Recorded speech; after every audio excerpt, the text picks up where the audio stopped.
how do you think that your art uh, will change Cameroon, in the society around you? Like, how do you think your art is affecting people or will affect people in Cameroon?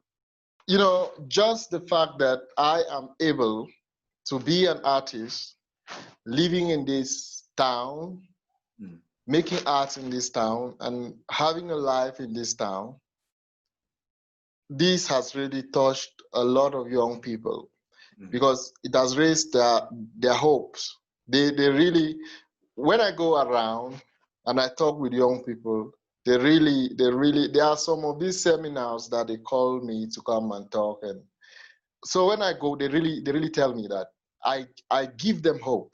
They see that if this person, like I told you earlier about scamming, they say if this person is able to grow up in this very system that we are in and is able to get started with something, master it, and market it all across the globe, it means that nothing stops us. We can do it. Of course. We can do it. So that's one of the things that I'm proud of, because I am able to make every young person see that if you dream, it is possible that you can do it. If you have ambitions, nothing can stop you. Some years back, when I started painting, I will bet you I wasn't even known in my neighborhood. Nobody even knew that there is somebody who is trying to make art in my neighborhood. That I showed my work to the public was in a restaurant. You can imagine. And how did I get to this restaurant? I just saw that should be around 2012, when a lot of white people still used to come here, the Tories, the Peace Corps.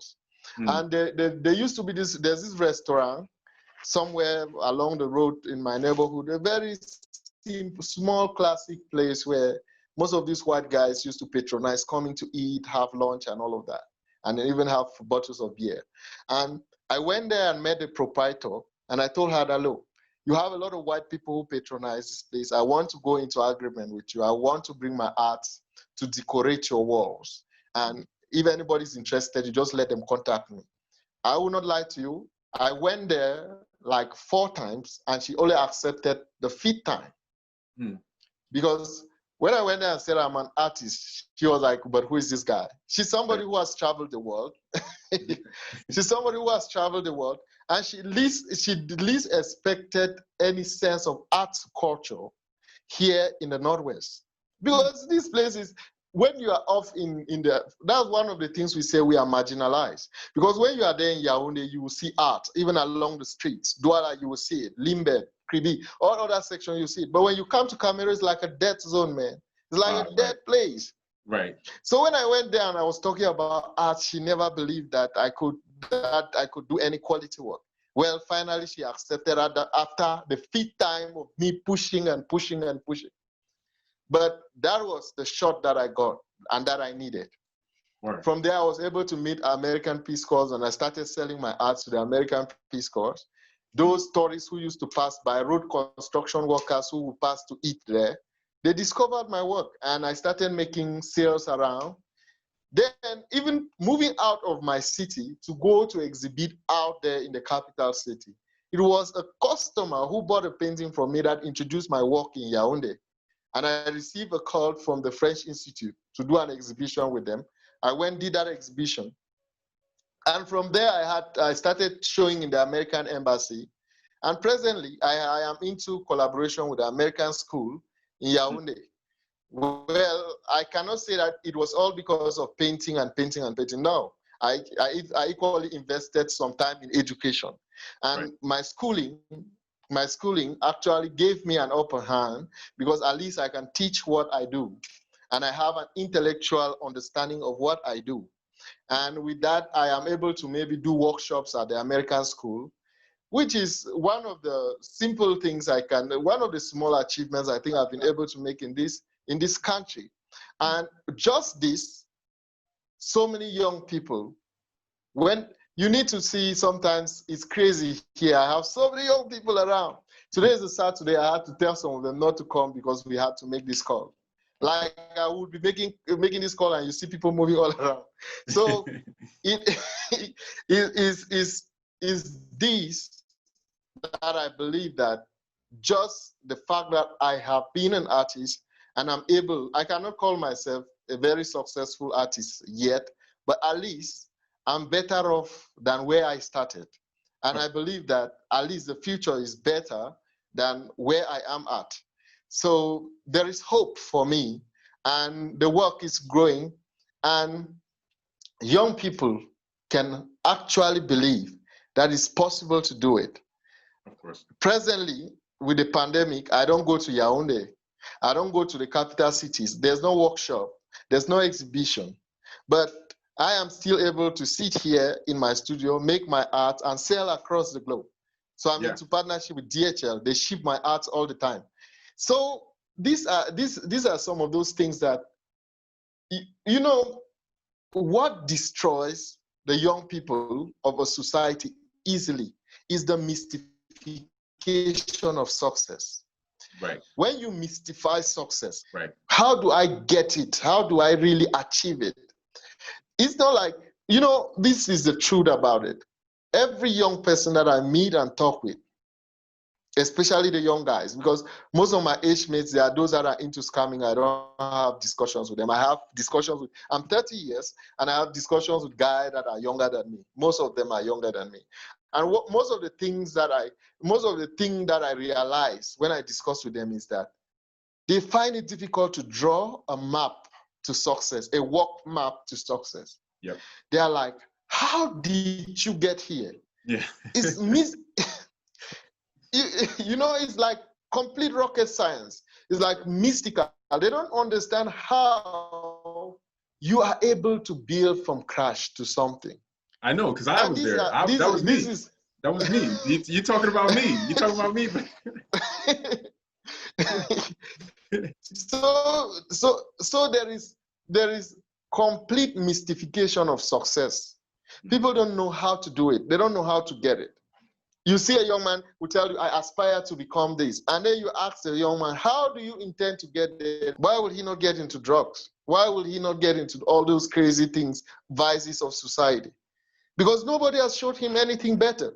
He sees a drug addict who is looking good, and he says, oh, so one of the ways I can actually make this work is to become a drug dealer or to become a scammer. And he's like, wow, this is the easiest thing to do. I get into it. So you see, what I've been able to do is that I've been able to show young people that you can be on that internet. You can be on that internet and you do genuine business in that internet. Yep. And you'll be respected all over the world. People will appreciate what you're doing all over the world because you are genuine. You must not scam. And the good thing that I realized with most of them is that most of them already have internet skill, but they don't know how to harness this skill for good. They would rather use it for negative things. And with what I've been able to show them, I say, okay, you're on Facebook every day. You are there trying to convince people to send you money when you have not done any work.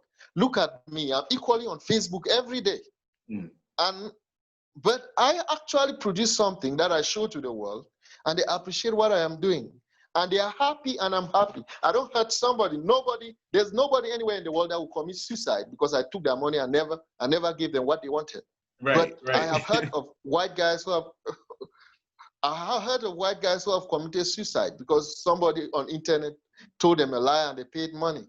So essentially, this is the most important thing that I've been able to do. I think the way I have lived my life and what I've done as an artist is I've been able to give hope to the young people. I've been able to make them see that it is possible. And even in the local market, I've been able to show them. I have a guy now who is into agriculture. He has like a small place, small garden where he grows cucumbers. And after talking with him, he took his business to Facebook. And he actually is making money. He has a Facebook page where he shows very beautiful cucumbers. And he says that, okay, if you need a cucumber, contact me. If you need a carton of cucumbers, contact me. He always fills my fridge every time that I need. I give him a call. He comes and supply. I stock with my. So you see, what essentially I've done is I've showed people another way, which is the right way, the genuine way. Exactly, which is That is what I have done. That's what I've done with my art. And what do I hope that my art will do in the near future? What do I hope that this work will achieve? Just yesterday, I was talking with one of my students, and he was telling me that, oh, boss, the first day that I will receive $100 for a painting, I don't think I will be able to sleep. And I told him that, look,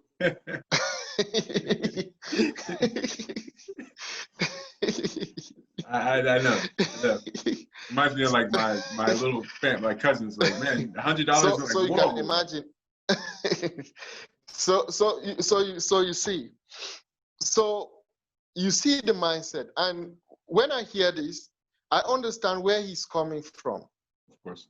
He's coming from that setting of mysticism of success. He looks at what I'm doing, and he thinks that to be able to do this and sell, it is not easy. It is impossible. And that's why he says he's going to celebrate his first $100 that he gets for a painting. Talking before I had that diversion. What I was trying to say is this: what I'm painting, what I'm creating as art, and what I hope to create as art is the purpose money. I was just talking. I asked him, when you would have been able to sell that first painting, you sell the second one, sell the third one, you'll be able to build a house. I've not built a house yet. Maybe you'll be able to buy a car. I've not bought a car yet. But all these things I will do in the near future because I'm working for them. Okay, when you'll be able to do all of these things, what else will you be painting for? Right. What else will you be creating for? Will you be creating for money, for money, for money? That's exactly what I was asking him the other day. Right. And he was like, boss, this question you asked, I don't know what you mean. He was asking me, you mean to say the reason why you sit every day, because I paint 17 hours every day, just to mention. He said, you mean to say you paint 17 hours every day, not for money, but for something else? I say, yes. Yes, it's for something else. It's not just for money. It's just that the artist has got a mouth. I need to feed. That's why I must sell my art. Exactly. If not, I can show it to you. I just shared on internet for free. And I told him, well, look, it's not everybody on internet who sees my art that buys my art. Some people just are followers of my page. They have never bought a painting, but they follow my work. Every listing that I post, they know, they see it, some comment, some just like, and that's it. And he was like, what will you be painting for, boss, when you get it, when you acquire your house, your car, everything, you have a family going and everything is smooth? I told him that the reason why I paint the way I paint and the reason why I continue to paint in the style I paint in is because there is something that I feel inside of me that sometimes I feel that these talents that I have, the education that I've been able to get on art, was not meant for me just to make money. It's beyond that. Yep. And we are living in an era where every African man and everybody of African descent is trying to show to the world what Africa can bring to the world stage. Exactly. We want to show to the world what we can do as Africans, what we can give as Africans. And in this light, there is a great clamor for Africans to tell their own stories. They will teach me, they put me in that class and they taught me anatomy. They taught me proportions of the human body, proportions of the body of a female, body of a male. And we did most of these drawings of models. We have people who come and stand and model and we do the drawings. We paint them even. But I kept asking myself, what am I seeking to do? Is it that I want to become another Michelangelo or another Da Vinci? But I'm not. I'm not. Right. I'm an African. Right. I'm an African. I should not try to be Michelangelo. I don't want to be Da Vinci. I want to be Blaise. Right. In fact, I want to be Venue, which is my traditional name. I want to be Venue. from that root. I want to stay connected to that. And that's what I want to bring to the world stage. I don't want to bring something and they begin to say, oh, this resembles Jackson Pollock. This resembles Pablo Picasso. This resembles Da Vinci, Michelangelo. I don't want it. Of course. Of course. So the first moment that I got, because I was in this moment of self-denial. I was learning these things, validating my courses, and going ahead. But I was at the same time saying, I'm just doing this to pass my exams. I'm just doing this to get my grades. I'm not doing this because I want it. And the first moment where I got that impact, one time I visited a palace here in my area, and the primitive art. That's the first time that I had this nuance, this inspiration. I saw the details with which these old men carve the drums, the traditional drums, the way they carve the doorpost, the way they carve the pillars that they decorate the houses. And I was like, this old man, let me just ask, Pa, where did you go to school to study art? He said, no. We grow up and our fathers were doing this and we are doing it. From that moment, I said, this is it. Exactly. This is it. I'm so happy you said that. This is what I'm so happy you said that. This is what I have been looking for all of my journey in this art of a thing. I was like, where did you learn to do this? He said, no, I inherited this. I didn't learn it. I inherited it. He said, this is what our fathers used to do for the chiefs. And this is what I am doing to continue that tradition. I said, okay, this is what the African man can bring on the world stage. Right. Because when I looked on the internet, I didn't see any better. I saw people who had become artistically colonized. They are Africans, but they want to represent the African in the modern way. You see somebody painting guys dressed in a modern way. And I was like, no, this is not it. This is not what I want to bring to the stage.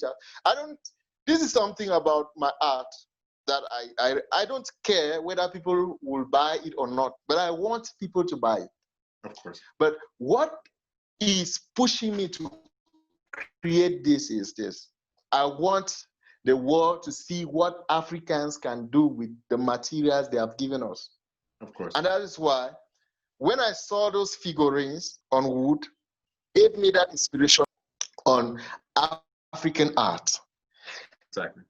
That is when I realized how much African art has actually been stolen from Africa. Africans were not paid for it. And I saw in museums and I was like, but the white man loves this. Why can't we just produce it? They buy it. Why?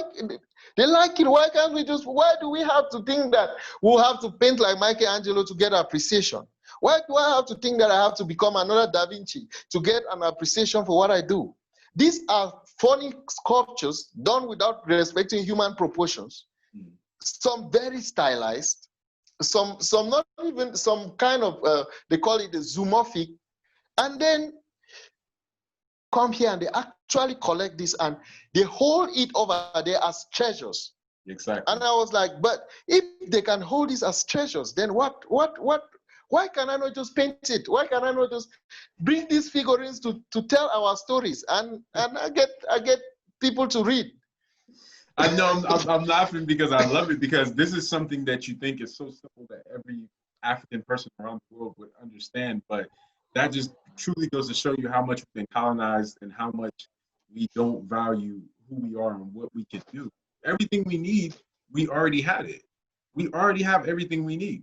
We don't need anything else. That's why, like you said, some museums like the Smithsonian and some museums in Europe and America, why do they keep African art that's priceless or is worth billions or trillions? Why do they keep it? If it didn't really mean anything to them, why do they keep it?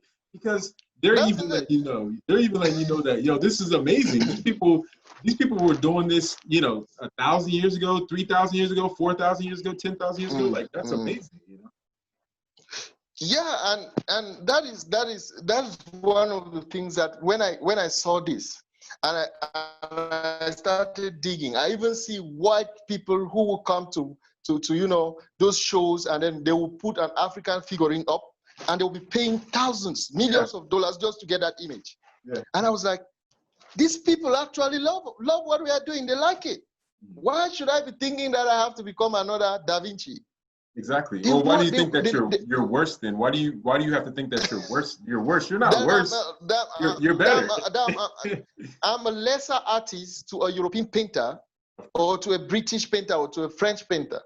And I realized that all I needed to do was to get these images with my art, and to just bring in some vibe and spice and variety. I use colors. Yeah, like these colors are diverse and vibrant. And I realized that with these colors, I don't need to get my whole painting to look like wood. It mustn't be all brown like wood. Yeah. It mustn't be all black like ivory, like ebony black wood. It mustn't be all white like ivory, or it mustn't be as shiny as gold. I realized that I could just play with the diversity of colors that I had. And then I realized that now, to appeal to the contemporary market, I needed to make art with modern materials in a modern sense, but staying glued to the African image. Exactly. Yo. And that's what I said. Yo, I got these more handshakes. Brother, thank you. You're welcome, because brother, like, you don't realize, like, one thing I have to say as well is that, I grew up as I'm very artistic. I've just sort of kind of transferred my artisticness to, video and, like how I come across to people, my personality. I'm into cars too. I'm a car guy. So I translate my art through, cars and visual presentations like this in my personality. But at one time, for a long time, my whole life, I was a drawer. I literally just got back into drawing maybe about a year ago. And it's crazy because I was drawing so good when I was young, and I didn't see the value in my drawing because like we talked about earlier, sometimes your parents or somebody around you, instead of telling you what you should do, they should look at the kid and listen to the kid and see what they love to do. And whatever they love to do, they should push that as far as they can. Instead of saying, oh, I want you to be a doctor. You should be a doctor. Forget about that. Or I want you to be, no, everybody's not going to. When I listen to you say this, my personal story is what the Christians would say is a testimony.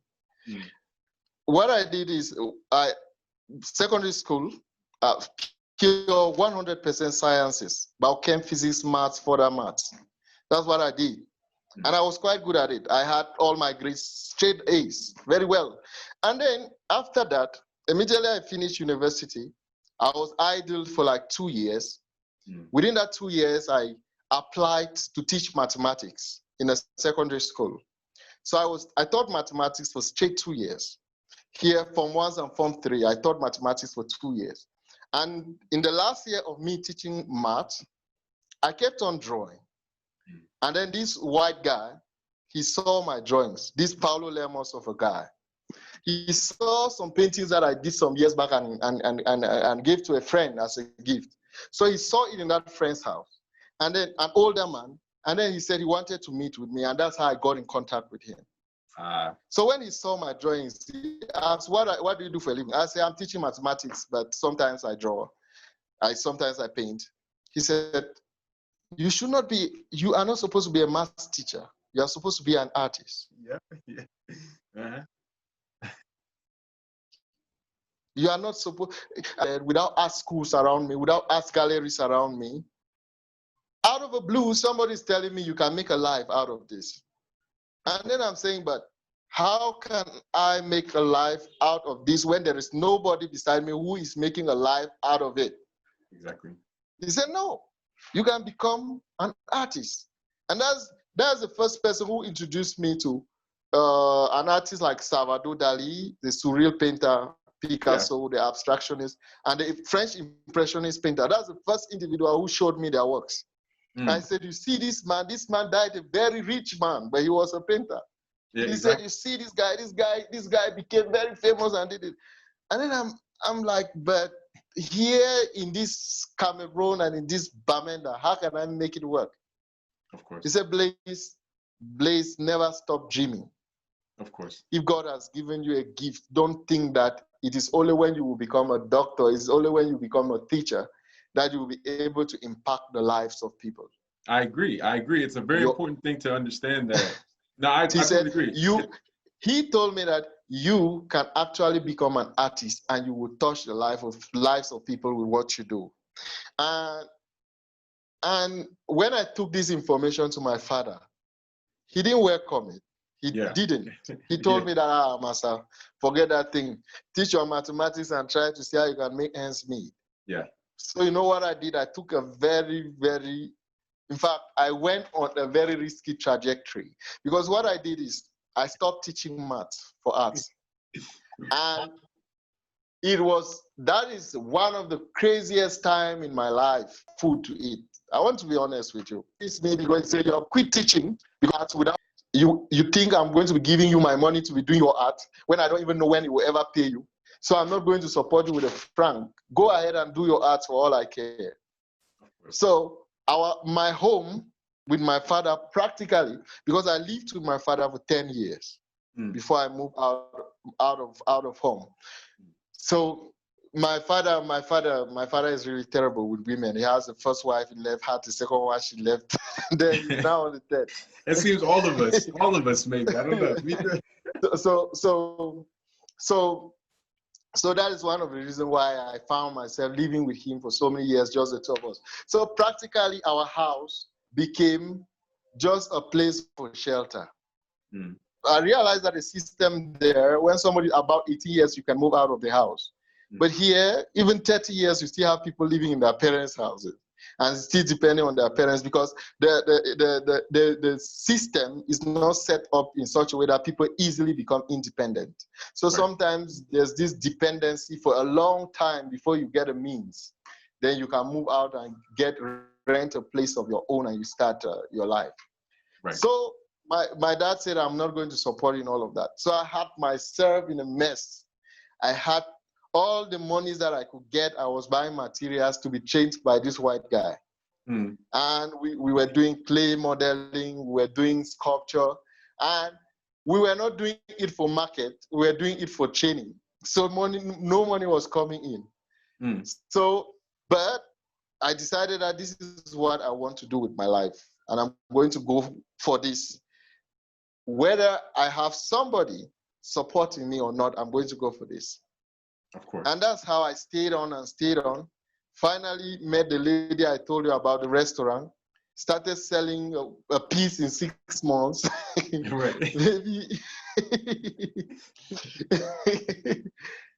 So I found myself in a situation where I sell a painting in 6 months, and sometimes to just get by in life, I have to go and work on construction sites to be able to raise money to buy paint and to feed and then to paint. There were times where I had to decide between food and paint. So I know. Hold on. I know, brother. I know. Believe me, I know. There's a lot of times. There's a lot of times where, you know, to coincide with your story, there's a lot of times where I have to pick, you know, between, you know, gas or food or clothes. You know what I'm saying? Like it's a thing where it's like when you truly believe in something that you're doing, or like let's say you truly believe in something that you're doing, even if you don't know that path or what way life is taking you, believing in what you're doing is never going to be an easy path for most people. For most people, there's going to be days where you're going to be hungry. Sure. You're not going to be able to eat as much as you want. And, this is something. And it's not only in the arts. Of course, everything. It's every field of life. Of course. Pay the price. You do. You always got to pay the price. And that's why I think a lot of people, they don't, I don't think a lot of people realize that there's always struggle in everything. And I think one of the biggest things about it is that a lot of people don't like to struggle. You know, most of the time, most women won't even be with you if they think that you're going to even struggle at all. You know what I'm saying? Yeah. This is why I started to notice that most of the stories that I've seen of people that became successful in their life from nothing or from a poverty area or whatever, is that everybody, most people around them outside of maybe their family, even sometimes their family, they don't believe in them or they don't want to be on the journey with them. Like they won't go through days where they can't eat. Exactly. They're going to be hungry. Exactly. But the crazy thing about it is that once that person becomes a millionaire, becomes billionaire, successful, then they want to be like, look at them like, oh man. I'm like, yo, guys, remember the days where I was out here making YouTube channels, and I didn't have nothing to eat, and I was out here making videos for you guys, you know what I'm saying? Same with your painting, that's exactly what I was telling one of my students yesterday. I told him that, look, sometimes the dreams that you have for your life, the vision that you have for your life, only you see it. Exactly. Other people don't see it. Exactly. You are the only one who sees it. And you will try as much as possible to explain it to somebody and to make them see it. They won't see it. They just won't see it. They won't see it. They will. No, you are so true, because it's crazy, brother. I'm telling you, I know this best. There's days where I'm making, I go to work, I go to school, whatever. I didn't even eat all day, but I'm still in here typing papers to try to do a video about, some ancient kingdom or empire. And then, like I'm going to try food at a restaurant. Now, the good thing about trying food is, of course, I'm going to eat. But here's the thing. They don't see how many hours it takes to set up and talk to the people and make sure you're okay with this and make sure I say the right thing and make sure that the food is not cold and just all kind of stuff that they don't see. And I'm doing this by myself. I have no fun. I have nobody giving me money. I don't have no network. But just like you. But here's the thing. This is all art. And I think where people I think where people starve the most is in art. Right? Because this is art. What you do is art. This is all art, whether it's music, painting, applying your personality to something like theater, all of those things. It's all art. And the one thing that I notice about creative people, which is me and you and other people, is that you're going to starve. Oh yeah, you're going to starve. There's going to be times where you're going to be starving, You must. But this is what I tell every young person that comes beside me. I say, look, there are 3 things that you must be willing to invest in whatever you are pursuing in life. These 3 things fundamentally are your time, your energy, and your money. Exactly. If you are not willing to put in the time, the energy, the money, forget it. You won't get it. Exactly. Just and who forget else will? it. Leave it. Who else will? No one else will.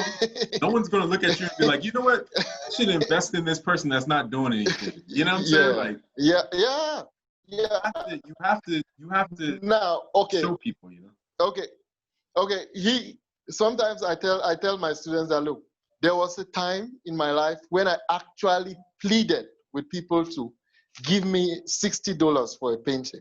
Right. But nowadays, I could take 3 weeks, produce a painting, and sell it for $1,000. Exactly. And they were like, wow, 3 weeks, $1,000. I said, yes, I'm better than any civil servant you can think about. I'm better than the teachers in the offices. So, and again, I have my freedom. The day I feel like I shouldn't work, I will rest. The day I want to work, I can even take the whole 24 hours working. I want to say I'm going to give you 2 thumbs up, because you know what the ultimate goal is? Even more than money, it's your freedom. It's your freedom, Nobody will tell you be here at 7 p.m. Nobody will tell you I need you here by 8 a.m. Nobody. No one's stepping on your neck. Yes. Nobody is telling you you must be at this place. If you are not there, you're fired. Exactly. Nobody. Exactly. So the ultimate goal, really, even more than money, you have to have money to survive because that's currency. But money, it could change. 1,000 years ago, it wasn't money. It was seashells. You know what I'm saying? Or it was cows or whatever. Currency always changes, but the real wealth and the real money is freedom. It's freedom. Yes. Freedom. The ability to eat whatever you want to eat, wear whatever you want to wear. Go where you want to go. Whatever time. To be working at the same time, to be like catching fun. Right. Like this, like you're relaxing and you're on the phone. You're like on the phone relaxing. And like, oh yeah, I'm just chilling. Like. So you see the way it goes. So these are some of those things that when you really discuss with people, you see that you you have been able to go through it. When you are born into a family, it's not financially viable. It doesn't mean that you have to die poor because you were born into a poor background. To be born poor is not your fault, but to die poor is your fault. Of course, it's your fault. If you need, what I believe in is that life, every individual needs to work on themselves and evolve to whatever they want to be. Right. And this is the principle that I follow, that I use in my life. I work super hard because there are things that I want to acquire. Okay, I have my studio now, and I hope that in the near future I will move to a bigger studio. Now, how do I get there without working? I need to work, sell these arts, get the money, and get what I want. Of course. So these are one of those things that when I share with people who have actually struggled in life, I see that all of us identify, and it never came easy. You did the hard work, and you deserve to have whatever you have because you've paid the price for it. They say gold has to pass through flames to shine. We have gone through the flames. We have the right to shine, man. Of course. I'm trying to shine. I'm trying to shine. So I'm trying to shine, yo. I'm trying to shine. That's it. If you've been through the flames, you have the right to. Gold passes through the flames to shine. So if you be through the shit, you have the right to come out clean this time. So that's what I tell all of them. I said, yes, we are all here in Africa. Yes, Africa is poor. Yes, we don't have money. But technology, see, I'm talking with you. We've never met, and we're talking and smiling and having a good time. Exactly. The world has been reduced to a global village. Exactly. If people and goods can go across the globe, then why wouldn't you market whatever you produce? Yep. I So agree. that's it. I agree. I agree. And oh, I'm sorry to interrupt you. Yeah. So back to the arts. So when I'm just coming back to the art, when I realized that, I started to search on how I can build that image. How can I make a painting that will have so much beautiful color, so much color in it, and yet be very African? Mm-hmm. That's when I started to research on symbolism, African symbols, adinkas, African signs, those things that our ancestors created and used for over time, but colonialism came and washed them away. Mm-hmm. And I was trying now to find a way to reenact them in my art. That's how it all came about. And it is in the course of this that I realized that if I could make use of African figurines, so I started to, initially if you look at my early paintings, you see that I was trying to create mask. I was trying to create some masks for memory and then use them in my painting. So I did a lot of drawings, a lot of studies of art, of masks, and I was just struggling to create these masks for my mind. But then after I realized the huge collection of African masks and African figurines in the internet, because there are thousands of images in the internet, I started seeing how I can pick these images and make them to be characters in my work. So kind of like, I pick a mask and I give it a body, and it becomes a character in my painting. That's the way I do it. That's dope. That's dope. I like that. So like especially paintings I'm working on now, if you're somebody who is into African masks and African imagery, it's very possible that you could see a mask in my painting and say, I know this mask. Or maybe I've collected this mask. Right. You get the point. So even though I still have a great deal of research I'm doing, because I don't only want to be using this mask, I want to be able to get the ancestors that created this mask. Where is this mask from? The origin of the mask, the function in the culture in which it is created. Even though I will have it performing in another complete cultural setting, because I believe that the African ancestral spirit is one. Because prior to colonialism, one could live from here to Nigeria without any international passport. Right. And I believe that most African cultures, each and every African culture, they have a mask that they identify with. Oh yeah. Here in the northwest of Cameroon, we have our mask. One of the masks that is very, very common here in Cameroon is what we have. We call it the elephant mask. And even from the culture where I come from, and each of these masks has a symbolic power.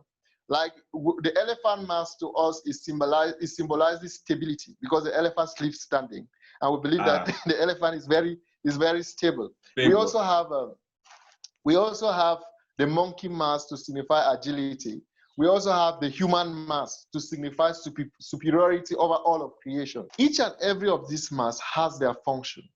Each and every of the fetish have their function. Like there are paintings where I've used these figurines of the twin sculptures in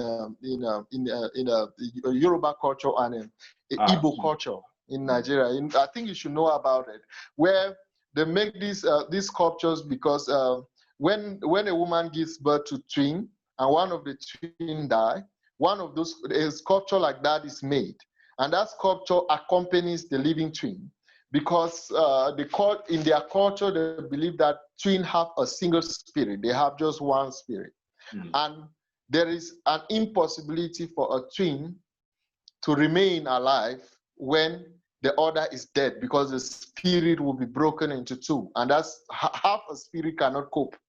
So they believe that the spirit needs to be whole for there to be life. So when one of the twin die, they create this statue, this sculpture, this figurine, that whenever they give food, they'll have to apply oil on that sculpture, like they are feeding it to. It will be sleeping on the same bed with the living twin to nourish the spirit of the living twin, or to take the place of the dead twin. So there are these figurines that there are times that I pick that image and I use it in my art. But yeah, because I think I've seen it. I mean, I feel like I recognize like so many different things inside of your art, you know. Yeah. So these things, the reason why I'm bringing these things from different.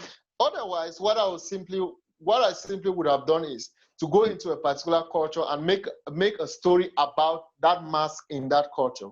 Right. Go into another culture, get the mask of that culture, and make a story about that mask in that culture. Sometimes I look at them and I'm like, I know that you were not meant to be sold at arts, but I'm sorry I have to do it so that people will know your true value. Of course. Of course. Well, yo, brother, I really appreciate all your knowledge and explanation of arts. I think to wrap it up, do you think you could maybe tell like younger people or anybody that wants to get into art, maybe the best way to get into art, and plug yourself, tell me all your social medias and how people can find you? Well, what I can say is, for every young person who wants to get into art, the fundamental is skill. And that skill, the most required skill of an artist is drawing, the ability to make drawings. You need to draw and draw and draw and draw. The reason why a young person who dreams of becoming an artist must draw very much is because the artist thinks with a pencil. First of all, drawing equally helps to connect your hands, because every artwork is created with the hands.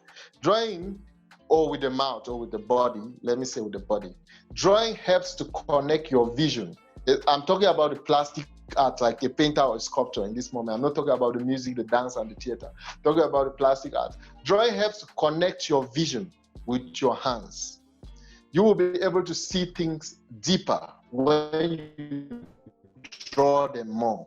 So I advise every young artist to make sure that every week you make at least 8 drawings of anything you like. Practice and practice and practice. It will help to, first of all, give your wrist a professional state, so that every time you pick a brush, you have so every young person who wants to get involved in arts, be it painting, be it sculpture. If you are to become an artist, to every young person who probably is listening, if you want to be an artist, don't set out to just be an artist. Set out to be something more. I call it the X factor. The X factor is that extra thing you bring to the world of art. Do you want to become a painter? Think of what extra thing you want your art to represent. Let it not just be a proof of your skill. Let it carry something that generations will come to see and know that this person was not just painting. This person was telling a story, was trying to bring to the world stage a particular narrative. And if you are interested in seeing my art, on Instagram is Blaise Afrique. Blaise as Blaise, and Afrique as Afrique. Same thing on Facebook. You just say Blaise Afrique Arts Gallery.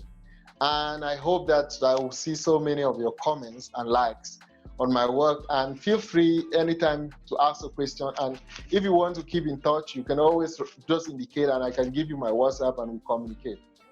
Definitely. And I hope that for Americans who have an African origin or African roots that want to connect back to the mother continent, you can have kind of a mental connection by seeing my art. Thank you very much.